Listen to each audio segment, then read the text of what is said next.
against Lutz. Look at Lutz trying to get as low as he can. He'll Campo from 16. Gets the bounce. Great shot. Yancy Bielka. Lutz gets it over to Alex. Nakita si Lassiter. Petron on the move.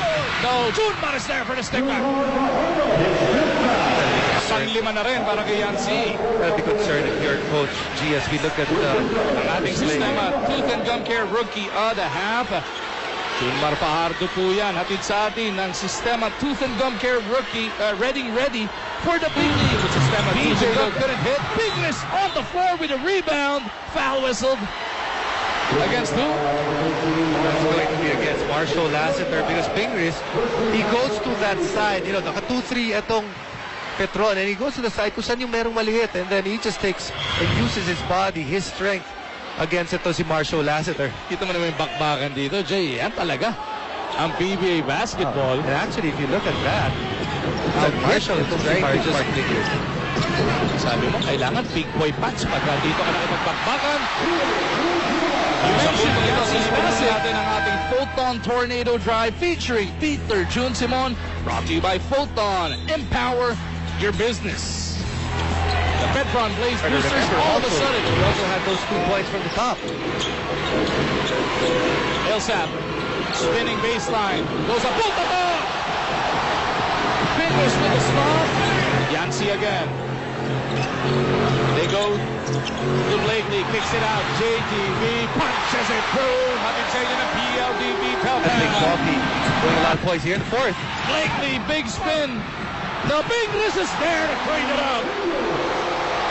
Huge disparity in rebounds here in the fourth quarter. Millsap for three. Punches it through. Hatid sa atin ng PLDT Pelpan. Millsap looking for his big man. Now he goes to Alex. No go. Junmar rebound. Fajardo, 2 takes. Putata pa rin. Pero merong foul.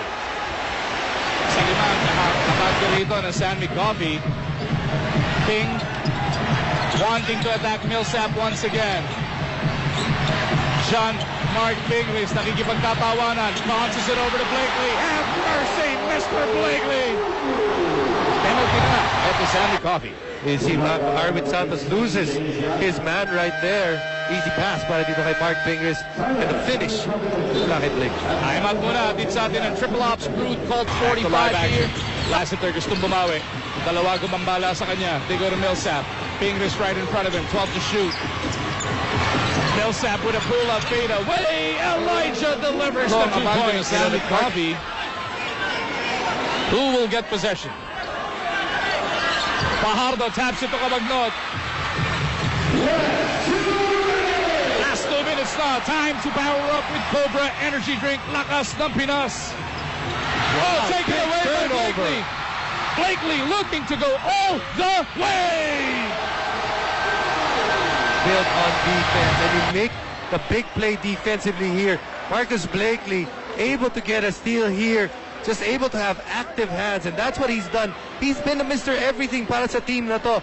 Gets the turnover, and is able to convert that turnover into 2 points. A layup on the other side. Millsap contra Blakely. Puts his head down. Arwin back to Millsap. Haba pa ng shot clock. Millsap in trouble. Arwin one-hander. That's good! I mean, this is a guy that can make all these crazy shots happen. The most critical 2 points there. Now they look for the stop. Yancy against Fajardo. They drop it off to Blakely. Blakely in traffic gets the basket. Make a stop along the foul.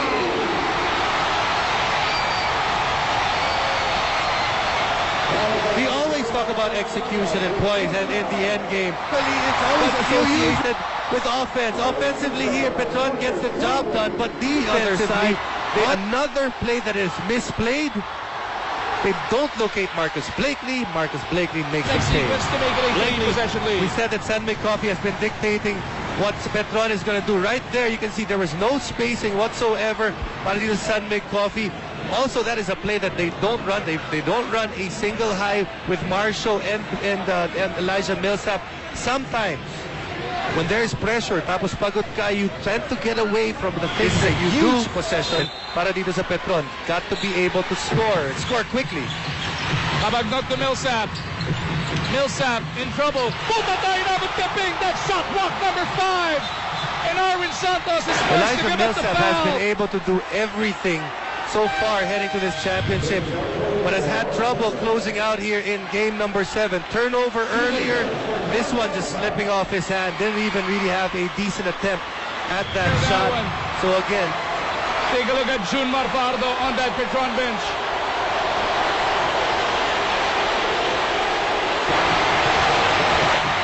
As this sea of blue is now taking over the floor of the Smart Araneta Coliseum. Congratulations to the San Mig Coffee Mixers. The title that eluded them last season is now theirs. Bagsak na ang Lobo. Kanila na ang Governor's Cup dito.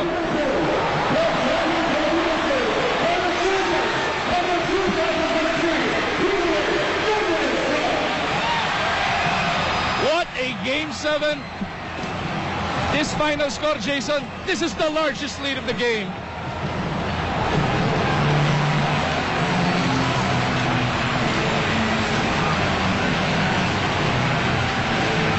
Coach Tim Cohn capturing his 15th PBA title, tying his idol, Coach Baby Dalupan. San Mig Coffee right now, they will hoist that trophy, but remember, hindi naging madali itong komperensya na to para sa San Mig Coffee. They started out very flat this conference. They were 1-3, but then they figured things out, lalong-lalo na nung nakabalik na si Mark Bingris, but eventually they got everyone healthy. And then in the end, here in the finals, finding the right players individually